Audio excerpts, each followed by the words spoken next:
last few people find their seats, we ask that you remain silent until the ceremony is about to begin in a couple minutes. Thank you.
Please rise.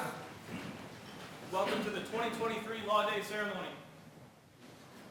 The New York State Court of Appeals is honored to present the New York State Attorney General, the President of the New York State Bar Association, the Associate Judges of the New York State Court of Appeals,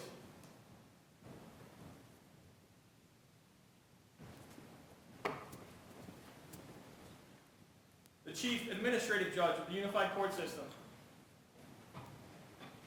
and the Chief Judge of the State of New York.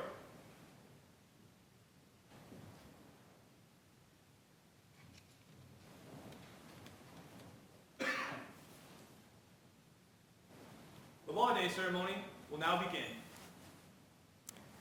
Please be seated, everyone, and welcome to the 2023 Law Day celebration, co-hosted by me, my colleagues, and the Attorney General of the State of New York. I would like to note, in addition to the presence of Attorney General James, the presence of President of the New York State Bar Association, Sherry Levin Wallach. And to lead us in our first event, the Pledge of Allegiance, we have Jackson Byrne and his little sister, Lily Byrne, who are respectively second grader and kindergartner at the Cobleskill Ryder Elementary School, and they are the grandchildren of Cynthia Byrne, who is the person at the Court of Appeals who knows everything about the processing of criminal leave applications, and we rely on very heavily for that. So, Jackson and Lily, if you're ready, please rise.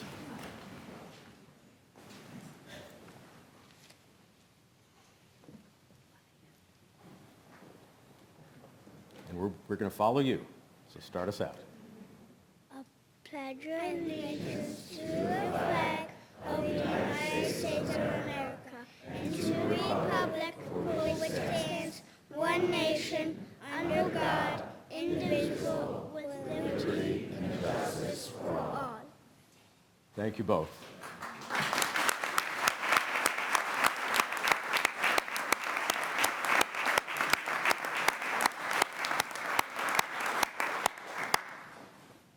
And if you'll remain standing, we have the national anthem, and we have Jessica Hernandez. It's not her first time here, not my first time hearing her.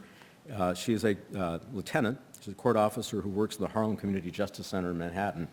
And I accidentally met her husband last week and mentioned to him that I'd heard her sing the national anthem before and that she had a lovely voice. And you could see how much he loved her just when I said that to him. So, Lieutenant, it's all yours.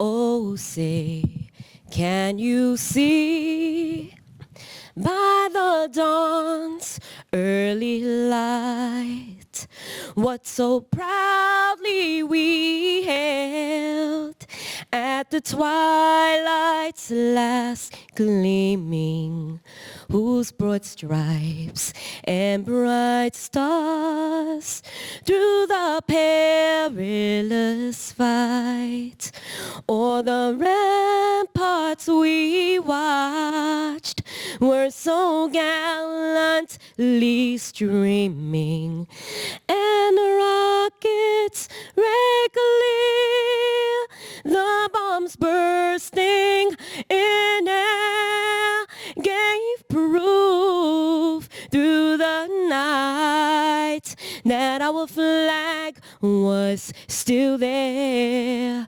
Oh, say does that star-spangled banner yet wave o'er the land of the free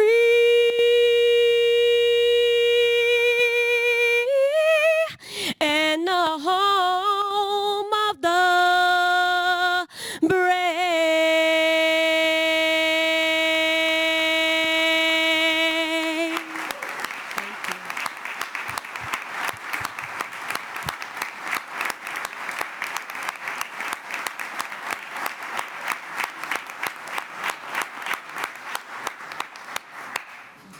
Thank you, Lieutenant.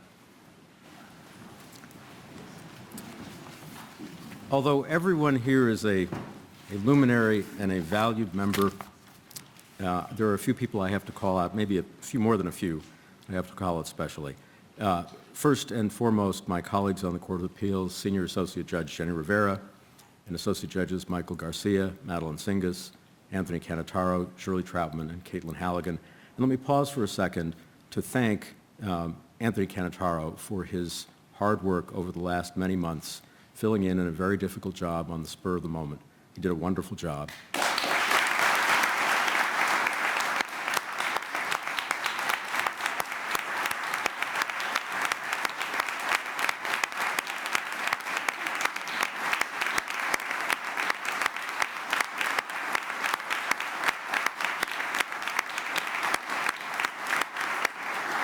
And I also want to welcome our brilliant new colleague, Caitlin Halligan, who is a wonderful addition, brings us up to 7, which is the way we should be operating. Attorney General James is here, Solicitor General Barbara Underwood, Counsel to the Governor Elizabeth Fine, welcome. The presiding justices, 3 of them anyway, of the Appellate Division, Acting Presiding Justice of the First Department, Diane Renwick, Presiding Justice of the Second Department, Honorable Hector LaSalle, and Presiding Justice of the Third, Elizabeth Gary.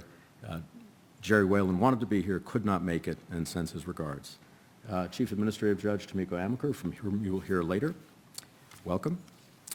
And I saw Senator Michael Gianaris, the Deputy Majority Leader. From the State Assembly, I think we had some people who were going to come but didn't quite make it. We do have, but I'm glad the Senator's here. From the Appellate Division, we have the Honorable Joseph A. Zayas, who will soon be the Chief Administrative Judge. We have the Honorable Ellen Gesmer, Sharon A.M. Aarons, Lisa Fisher, and Eddie McShann. We have Judge Howard Levine, former Court of Appeals judge, now retired, and some retired presiding justice of the Appellate Division, the Honorable Randall Eng and the Honorable Rolando Acosta. Deputy Chief Administrative Judges, we have the Honorable Deputy Kaplan, which is right there, the Honorable Edwina G. Richardson Mendelson, next to her, and the Honorable Norman St. George. From the administrative judges around the state, we have James P. Murphy, William Taylor, Ann Minahan, Andrew Krecka, Anne Marie Jolly, Carolyn Walker Diallo, Ellen Bybin, Adam Silvera, Matthew Demick, Don Maria Golia, Doris Gonzalez, and Desmond Green, all of whom are honorable. It was just too much to say in front of each name. The statewide coordinating judge for matrimonial cases, Jeffrey Sunshine, and the supervising judges, the Honorable Shahabuddin Ali and the Honorable Joseph Egito. The president of the New York State Bar Association I mentioned before, the Honorable Sherry Levin Wallach, whom you will hear from later. So once again, good morning.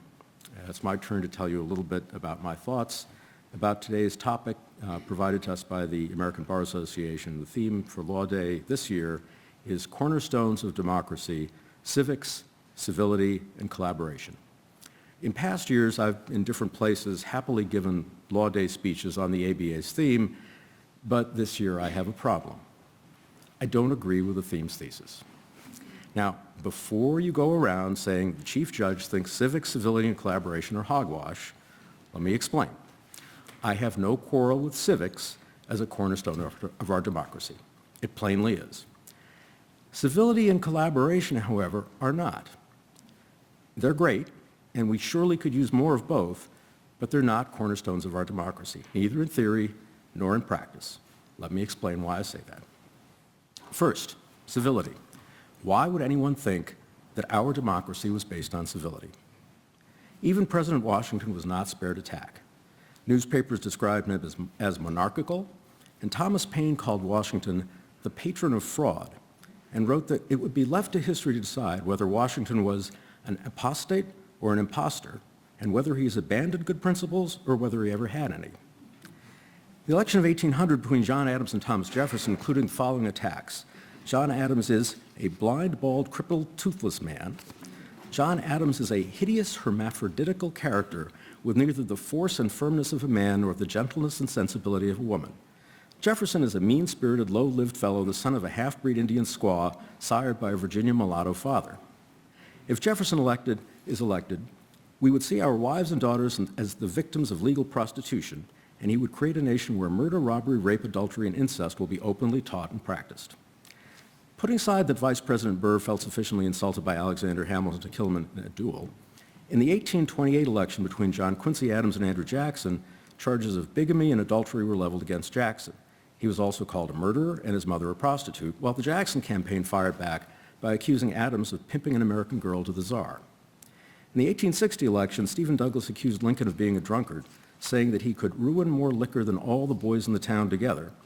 Harper's Weekly published a compendium of insults leveled at President Lincoln, including filthy storyteller, ignoramus Abe, despot, old scoundrel, big secessionist, perjurer, liar, robber, thief, swindler, braggart, tyrant, buffoon, fiend, usurper, butcher, monster, land pirate, and my favorite, a long, lean, lank, lantern-jawed, high-cheekboned, spavined, rail-splitting stallion. I had to look up spavined. In the election of 1876, Democrats claimed Rutherford B. Hayes shot his mother in a drunken fit of insanity. Opponents of Grover Cleveland called him a moral leper and adopted the chant, "Ma, Ma, where's my pa?"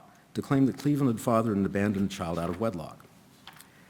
That pervasive incivility was not unanticipated. It was embedded in the political philosophy on which our nation was based. In Federalist Paper 10, Madison famously explained that the causes of faction are sown in the nature of man, that human passions have divided mankind into parties, inflamed them with mutual animosity, and rendered them much more disposed to vex and oppress each other than to cooperate for the common good. In a similar vein, Adams wrote to Jefferson that neither philosophy, nor religion, nor morality, nor wisdom, nor interest will ever govern nations or parties against their vanity, their pride, their resentment or revenge, or their avarice or ambition. And those passions, when unchecked, produce the same effects of fraud, violence, and cruelty. Civility, then, was never a cornerstone of our democracy. Instead, our democracy, with its separation of powers, checks and balances, and authority divided between the federal and state governments, was designed to address the fundamental problem of human nature identified by the founders and mainstream Western political philosophy dating back to the ancient Greeks: the inherent selfishness, greed, and animosity that animates human conflict. Let me turn next to collaboration. The founders' concern with factions animated by extreme passion evidences their belief that collaboration was an evil to be guarded against. The elaborate system of checks and balances was designed as a series of breaks to work against collaboration that might precipitously lead us into ruin. The initial constitutional structure, in which the vice president was the runner-up for president, which might have fostered some collaboration between rival political parties, was immediately abandoned via the 12th Amendment after the election of 1800 produced President Jefferson and Vice President Adams. Other constitutional features, such as the supermajority of states required to amend the Constitution, or life tenure for federal judges, were also designed to block the majoritarian collaboration from running amok. Instead, the most fundamental social and political changes in America, the abolition of slavery, the guarantee of equal protection of the laws and the right to vote, the protections for workers, the civil rights movement, and the expansion of rights of free speech did not arise from collaboration, but rather from conflict, sometimes violent. Indeed, the times when one could fairly say that the American people broadly came together to collaborate are the times when the nation faced an external enemy in actual or threatened war. That sort of collaboration, of course, is essential to the preservation of the nation, but is essential to the preservation of any nation, democracy or not. That leaves us with civics, which in my view is the cornerstone of our democracy. It has been eroding over time. Only half of Americans can name the three branches of government. 60% of American citizens cannot pass the citizenship test given to persons seeking U.S. citizenship. A couple of years ago, CBS News asked people on the street a variety of basic questions. Among the answers were that the House of Representatives had 12 members and that the Chief Justice was named Trump. Others did not know who signs a bill into law.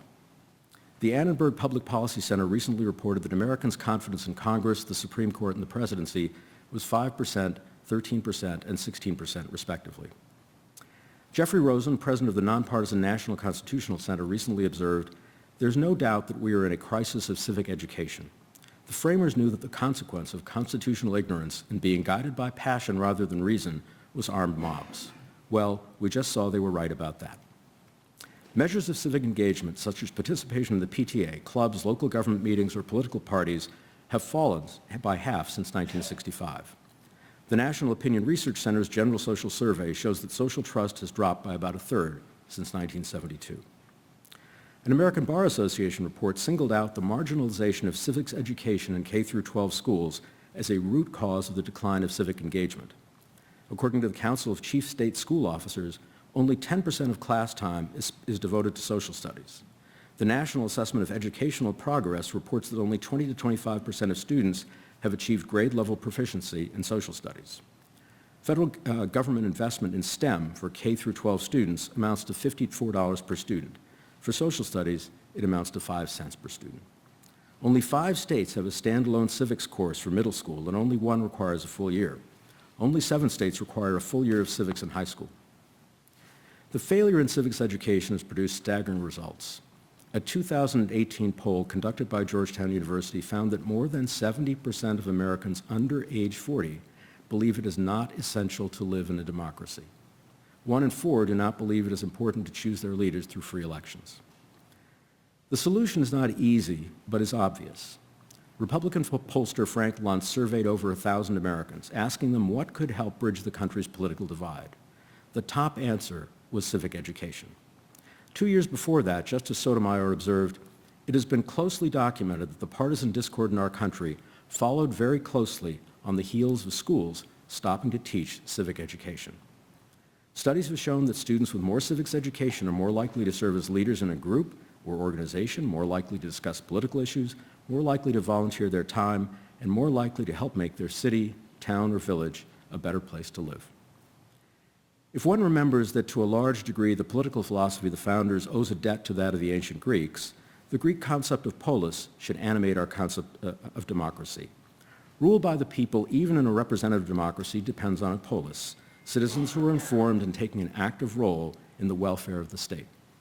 Advances in science and technology and the arts and literature are vitally important.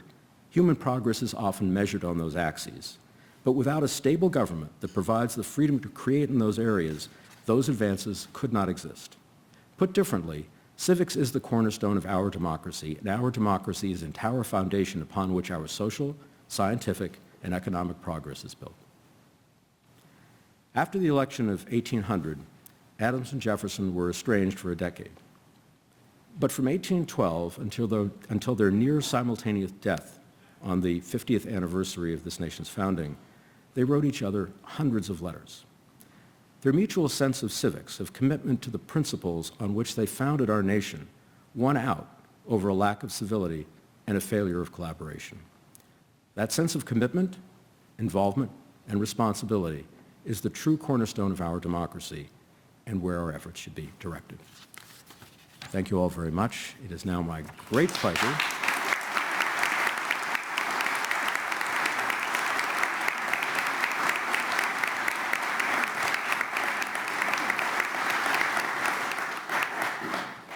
is now my great pleasure to turn the podium over to the great Attorney General of the great state of New York, the Honorable Letitia James.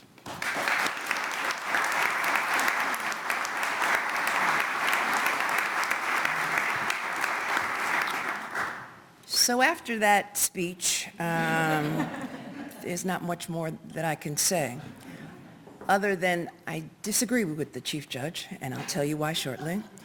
But going forward, Chief Justice, perhaps there should be a debate. You give one position, and I'll give a counter view, and that'll make it more interesting. Okay? So good morning, everyone. Thank you to Sherry Levin Wallach, the President in the New York State Bar Association, for bringing us all together and for all that you have done for the legal community. It is an honor to be with our new Chief Judge of the New York State Court of Appeals, who I disagree with. But I respect him, Rowan Wilson. Congratulations, Chief Justice Wilson, on this well-deserved honor. Your brilliant career as a top-flight litigator and jurist is only matched by your dedication to improving the lives of all New Yorkers and uplifting our profession. It is an honor to be with Acting Chief Administrative Judge Tomiko Amaker. I also want to congratulate our state's newest Court of Appeals Justice, Caitlin Halligan, the former Solicitor General in the Office of the Attorney General, and acknowledge Barbara Underwood, our current incredible Solicitor General. I also want to recognize from my office Larry Schemmel, who is my counsel, as well as Jennifer Levy, who is the Deputy Attorney General. Also recognize Liz Fine, counsel to the Governor, and the Deputy Majority Leader, Senator Gineris. Thank you for being here. It is an honor to be with so many distinguished jurists, one legislator, executive branch representatives, and legal professions. I understand you've got a budget to pass. I recognize that. Today we come together to honor and recognize the powers of the law in this country, the pillar of our democracy that has simultaneously delivered our greatest freedoms, but at times also presented our greatest setbacks. And this year has been living proof of that continued dichotomy, fraught with tension and turmoil. It is often felt as though we have lost sight of the civility and collaboration that are essential to a strong and functioning society. Or as this year's theme suggests, that are the cornerstones of our democracy. Instead, it sometimes feels as though we've been hijacked by partisan politics, no longer guided by the common good. That was the intention of a country with three separate branches and with a judicial branch to serve as a check on unrestrained power.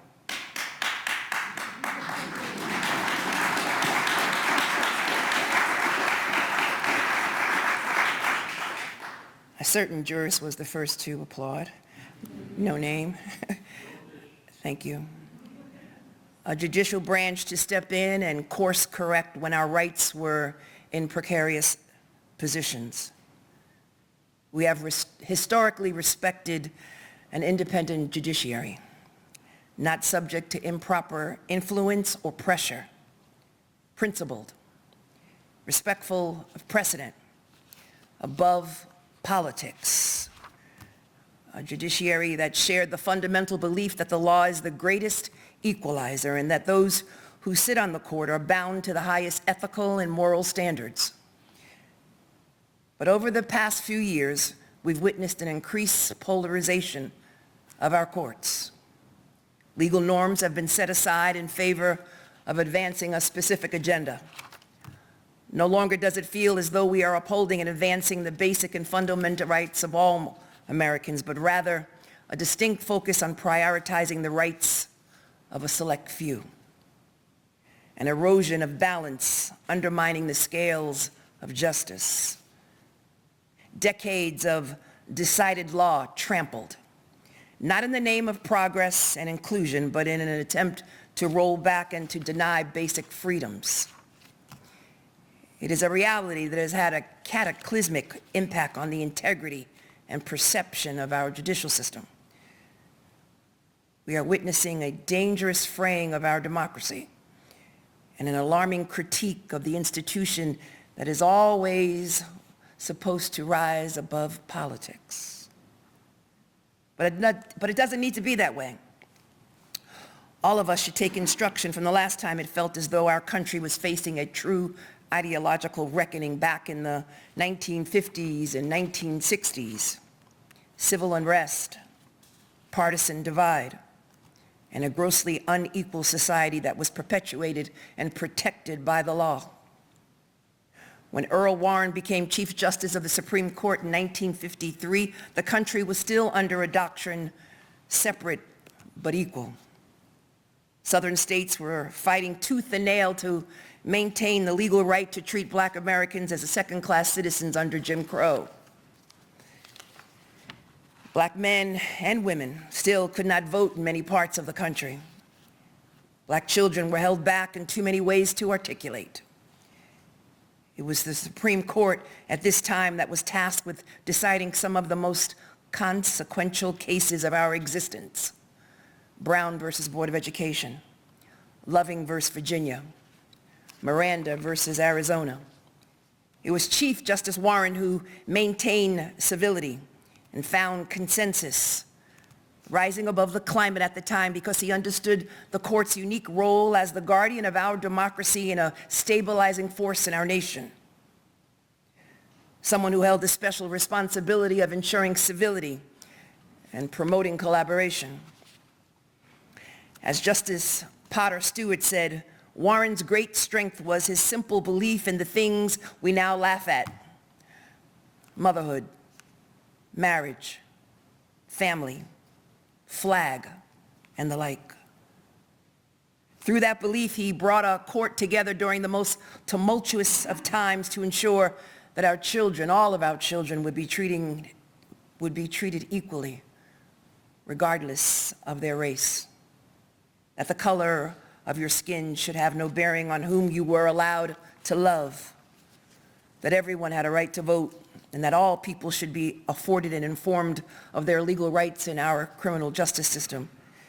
He fundamentally believed that the Constitution guaranteed natural rights and viewed it as a living, breathing document that was meant to move with us, just as the founders did. The founders knew that the Constitution and they themselves were imperfect. They would not have wanted Americans 236 years later to be tied to the rules and prejudices that prevailed in that time. In fact, they intended for the opposite. In 1816, Thomas Jefferson wrote, "I am not an advocate for frequent changes in laws and constitutions, but laws and institutions must go hand in hand with the progress of the human mind. As that becomes more developed, more enlightened, as new discoveries are made, new truths discovered, and manners and opinions change with the change of circumstances, institutions must advance also to keep pace with the times. We might as well require a man to wear still the coat which fitted him when a boy, as a civilized society to remain ever under the regimen of their barbarous ancestors." Now, Jefferson certainly had his flaws. It's clear that he and the other founders saw the Constitution as a foundation meant to grow and evolve as society did too. And that basic but profound intention is irreconcilable, at odds with what we are experiencing today as a nation. And perhaps the very reason for the concerning lack of public confidence in the system.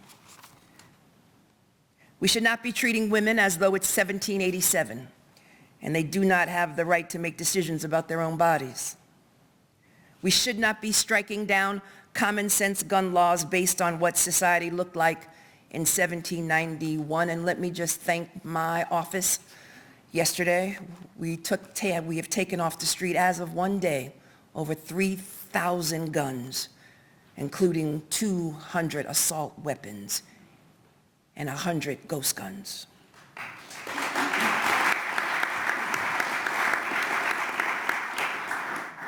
We should not be entertaining whether black and brown kids should have access to equal protection, equal education like it's 1954.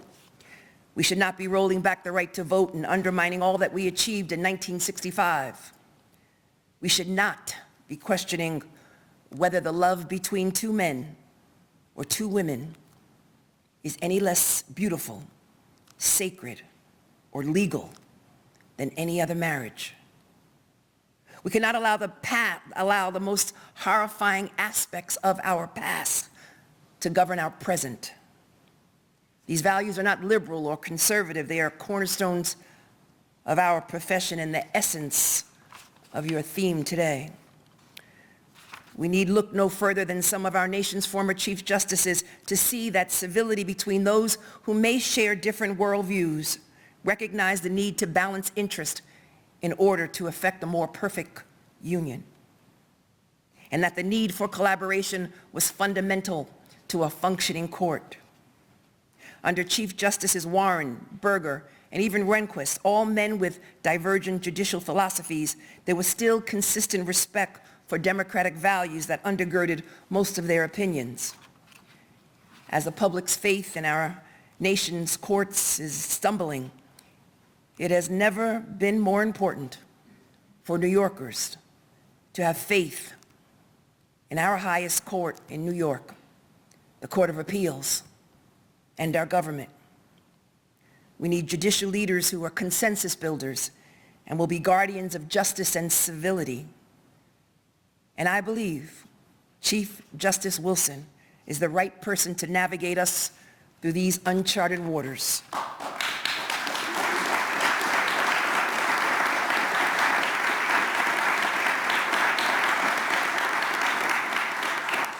I know he will work tirelessly to extend the core values of liberty, democracy, and freedom far beyond the original intended recipients.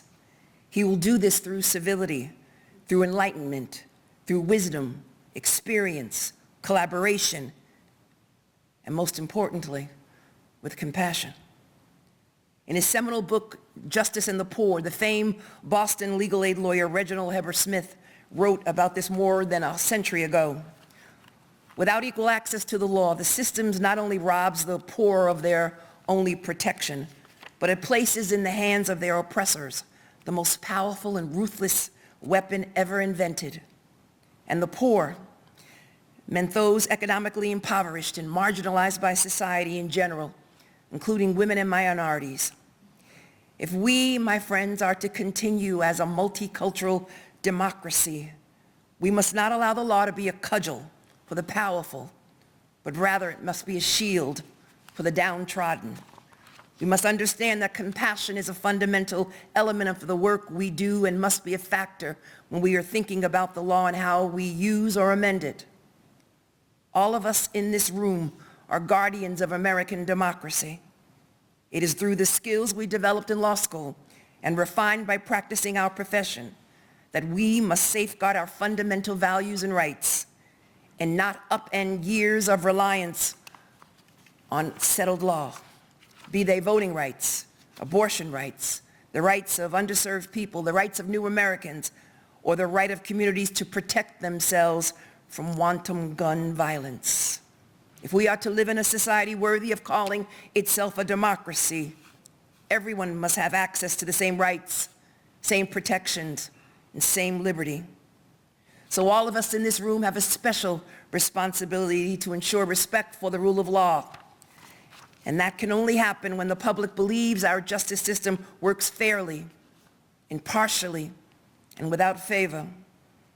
I am confident that we can rise above current problems and that our state, under the leadership of these great justices, led by this great chief judge, that our state and judicial system can be a beacon of hope, not only to the residents of New York, but throughout the nation.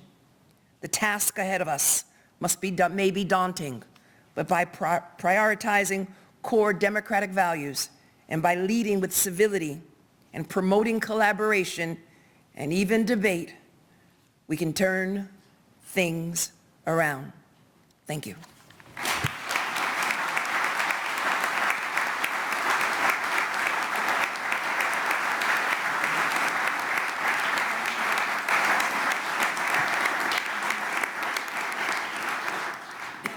Thank you, Attorney General James. I think the two of us should take our show on the road. be a model for civic education. And it's amazing how much you can agree with somebody who you don't agree with. In any case, it is now my great privilege to introduce to you Sherry Levin-Wallach, the President of the New York State Bar Association. Make her remarks.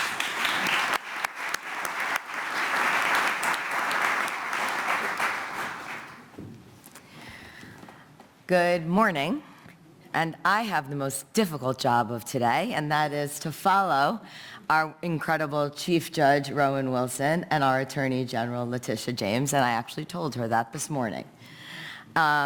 So I will hopefully shed some additional thoughts on today for you all. First, I'd like to welcome you all to Law Day 2023. It is truly an honor to be here among thousands of members of the New York State Bar Association, on behalf, of the tens of thousands of members of the New York State Bar Association. And I'm honored to be here amongst all of you. Chief Judge Wilson, thank you so much for having me. Attorney General Letitia James, thank you so much for challenging me. And our Chief Administrative Judge, Tomiko Amaker, so nice to be here with you. So nice to be here with the members of our wonderful Court of Appeals, our presiding justices, the members of our appellate division, and the other leaders in New York State, Liz Fine, and the members of the legislature. And I'd also like to welcome our international guest, the United Kingdom's Parliamentary Undersecretary of the State for the Ministry of Justice, Minister Michael Freer.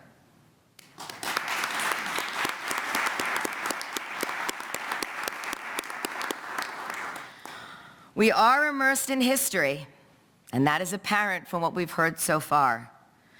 But the Court of Appeals building, where we are gathered today, has a noble past. The level of respect we in the legal profession have for the court and this building is unmatched. It symbolizes that we are a part of a proud tradition and members of a dignified profession. We therefore have a duty to uphold its purpose. Understanding how laws are made and interpreted advance our system of justice. Encouraging our children to gain a better understanding of our legal system is the catalyst for social change. But we cannot expect them to actively participate in our government if they do not understand how it operates. The foundational pieces of our democracy need to be imparted to them. Our children are our future. It is essential that we invest in education and training of the young people in our communities to provide them with opportunity to reach their greatest potential. The understanding of civics and the concept of we call the rule of law an integral portion of their successful engagement. A strong civics education that instills knowledge about the cornerstones of democracy comprises the antidote to the cynicism that has caused Americans to lose faith in every very institution, these institutions that are designed to protect them. Students need the tools to help them think critically about what they read, see, and hear. This is a topic that I care deeply about. I am a mother of 3 children, and I am a criminal defense attorney who have represented too many young people who have lost their way. And I empathize with how vulnerable they can be. I also have a deep appreciation for the value of being a mentor and a student. I was fortunate to work alongside Congresswoman Representative Stacey Plaskett, who has inspired my work with the U.S. territories to fight for equality of all citizens of the United States in overruling the insular cases and the Territories Clause.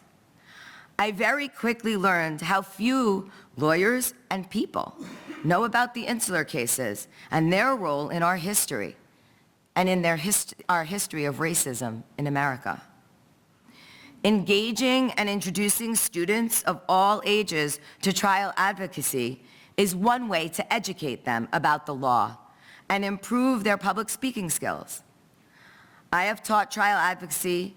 I have coached and judged mock trial teams from high school to law school, and I am proud of the role that I have played proposing and the founding of the New York State Bar Association's Trial Academy.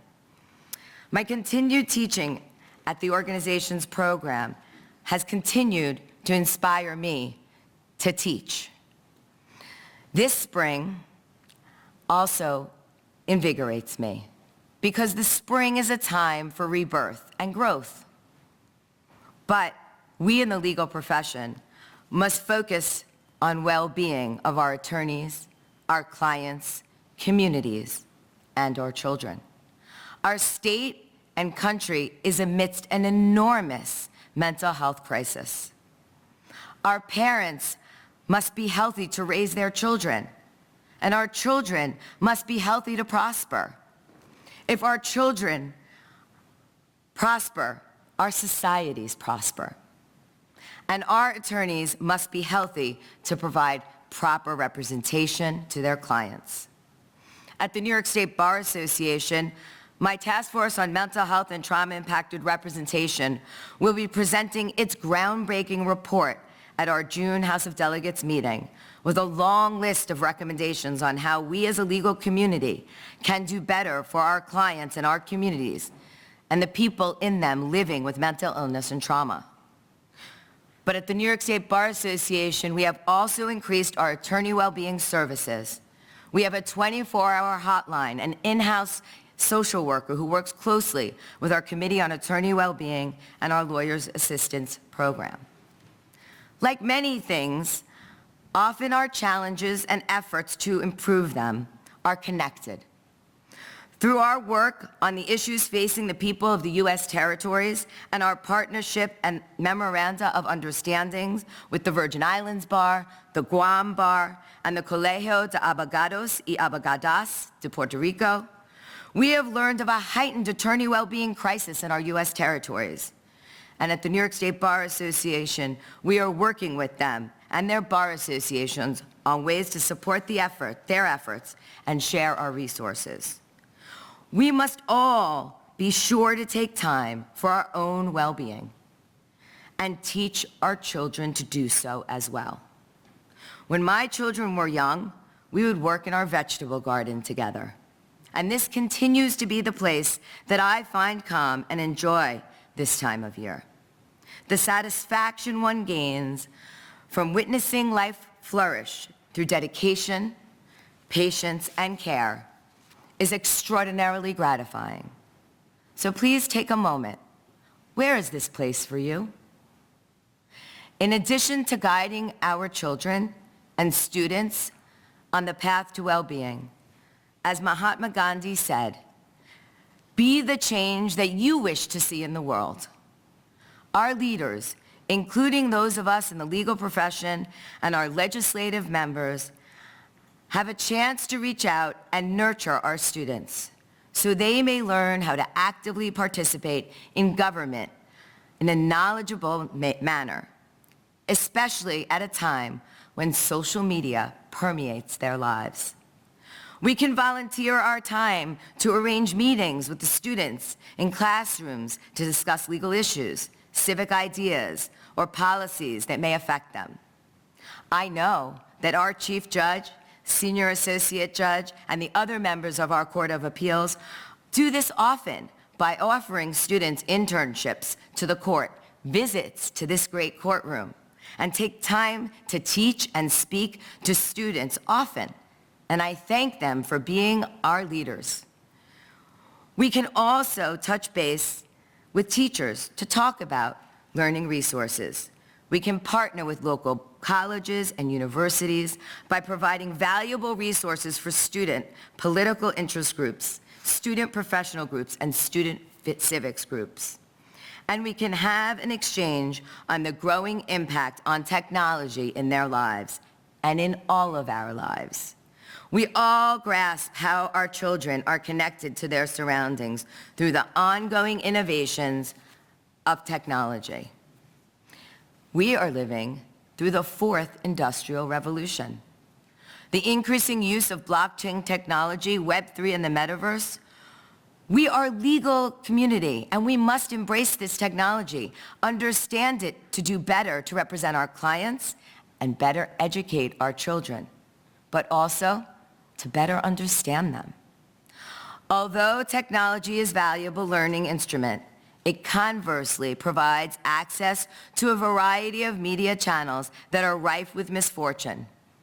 This comes when many of them are at an impressionable age. 94% of Gen Z, that is ages 0 to 21, use social media.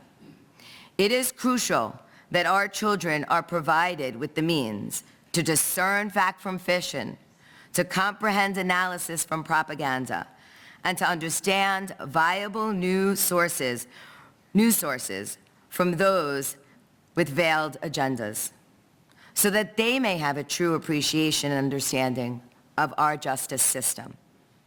The COVID-19 pandemic drew children back to their screens while they were out of school, which has resulted in them spending more time on them today.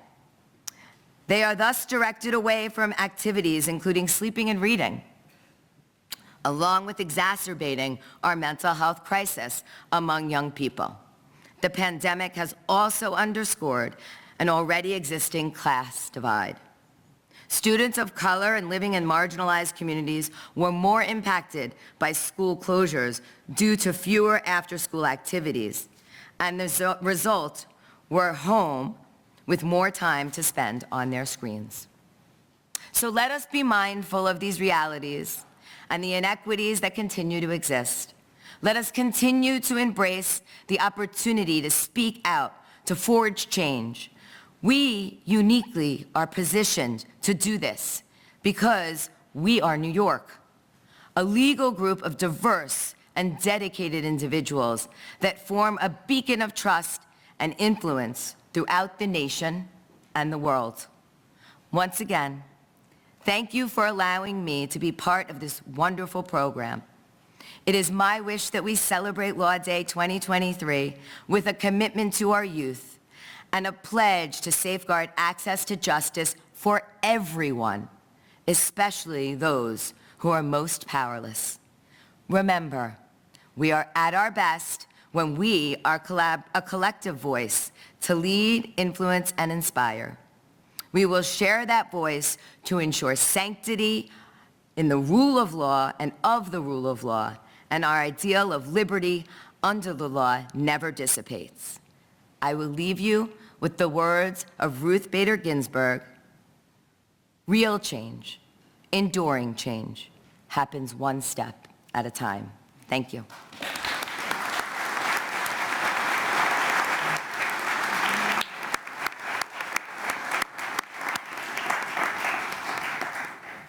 Thank you, Sherry. Now we get to the last and my favorite part of the program, where Chief Administrative Judge Amaker will present awards to certain employees of the court system who were presented with exceptional opportunities to rise up and met that challenge. And I would describe Judge Amaker herself as somebody who stepped into a role she didn't ask for at the very last moment and has performed wonderfully at it. So, Judge Amaker. Go ahead.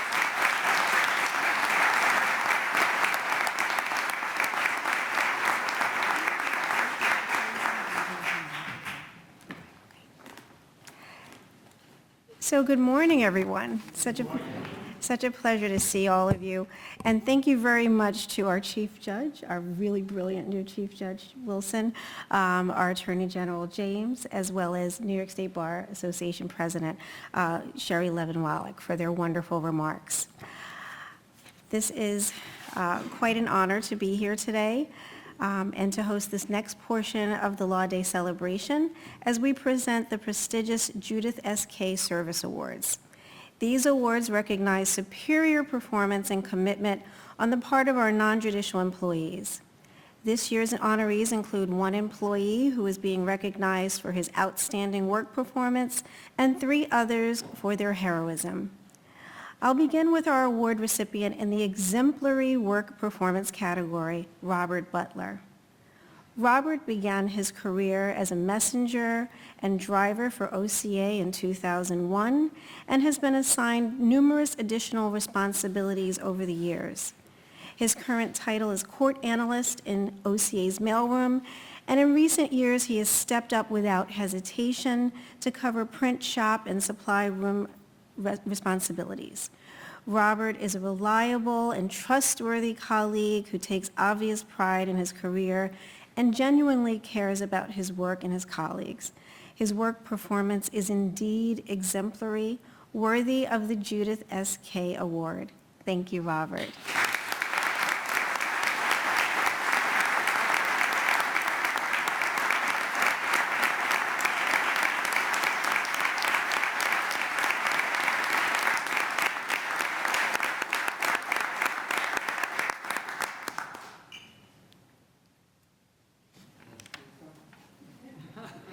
Thank you all for coming to Loading and celebrating this honorable award.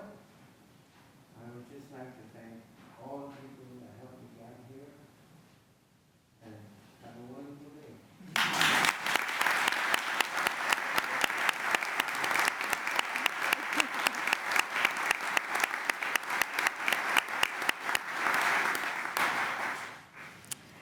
Our next honorees are court officers Christopher Ferrari, Paul Olson, and James Russo, who serve in New York City Civil Court in Kings County.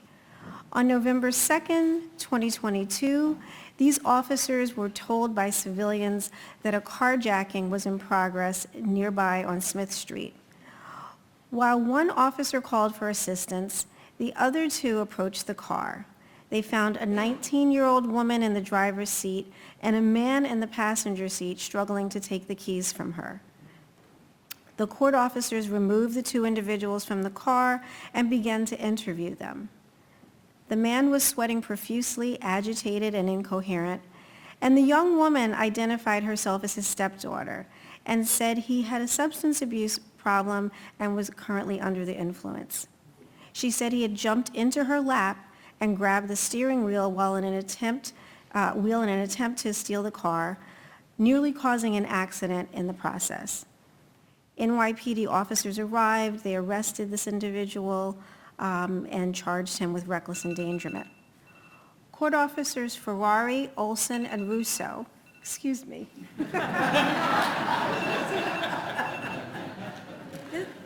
This is precisely why everyone should turn off their phones. Court officers Ferrari, Olson, and Russo did not hesitate to take action to assist this young woman and to prevent injury to her or other members of the public. They displayed courage and commitment, and we honor them for that. Thank you, officers Ferrari, Olson, and Russo.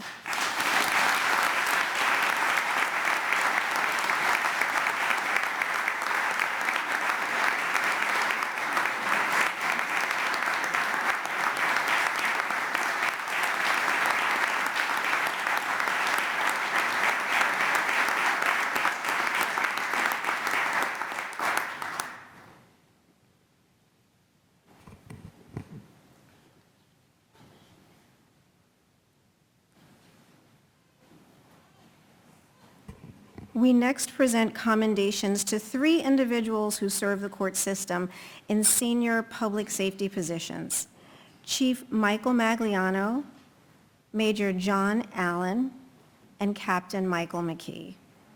These 3 individuals worked tirelessly to craft the court system's extraordinarily complex security plans for the April 4, 2023 arraignment of former President Donald Trump. The arraignment took place before acting Supreme Court Justice Juan Merchan in New York County, and it contained 34 felony charges.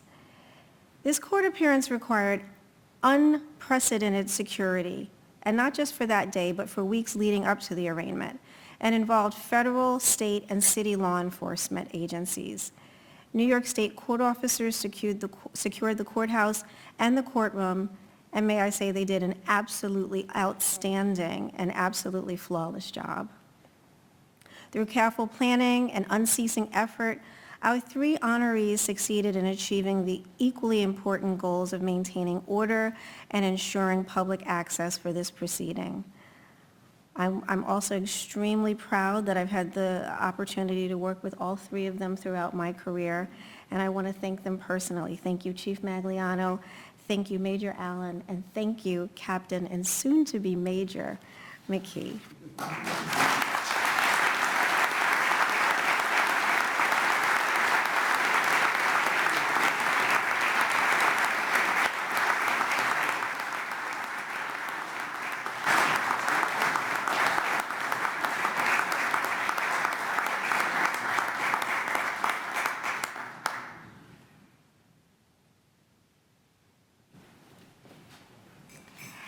And now I'm going to turn the program back over to our brilliant Chief Judge.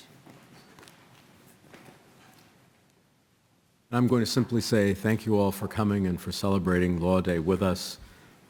My colleagues and I and Attorney General, our co-host, greatly appreciate your attendance, and we hope to see you again next year.